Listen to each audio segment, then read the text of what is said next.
In today's video, I'm going to teach you how to effectively use master slides in Google Slides to make global changes to your presentation's theme and layout. Master slides are a powerful feature that allows you to maintain consistent design elements across your presentation with ease. Let's dive into how you can access, edit, and use master slides to enhance the overall look and feel of your slides. First things first, open your Google Slides presentation. From there, you'll want to navigate to the View menu and select Theme Builder. This action will take you to the Master Slide view. Here, you'll be presented with all the slide layouts available within your chosen theme. It's important because this view allows you to see and manage each layout that composes your presentation. Once you're in the Master Slide view, your attention will be drawn to the topmost slide.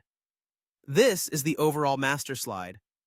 Any changes you make here will ripple through all the layouts within your theme, giving you an excellent opportunity to set the tone for your entire presentation. Below this, you'll find other layout masters intended for specific types of slides. When you modify these, it will only impact the slides that are using that particular layout. This flexibility ensures that you have control over every aspect of your presentation and where specific design elements appear. Master slides offer a canvas for global changes. You can adjust fonts, tweak colors, and even add images or logos to create a unified aesthetic throughout your presentation. For example, if you want to include a company logo, you can easily insert an image directly from Google Drive or upload one from your computer. Once added, the logo will automatically show up on all the slides that use that layout, ensuring your branding is consistent. Using master slides is extremely beneficial when it comes to maintaining consistency and efficiency.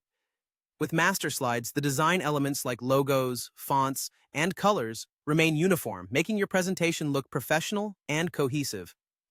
Additionally, any alterations you make to the master slide are instantly applied to all relevant slides, sparing you from the repetitive task of updating each individual slide.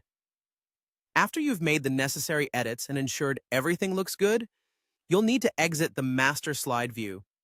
Simply click the X or Close button located in the top right corner. This will bring you back to the normal presentation view, where you can now see your edits in action. Furthermore, there's the option to create custom master slides if the default layouts don't meet your needs. This involves duplicating existing layouts or inserting a brand new master slide. You can tailor these new layouts to fit your presentation style. Then, when you add a new slide, just select the custom layout you've crafted. With these steps, you can effectively harness the power of master slides in Google Slides, ensuring your presentations are not only visually appealing but also consistent and efficiently managed.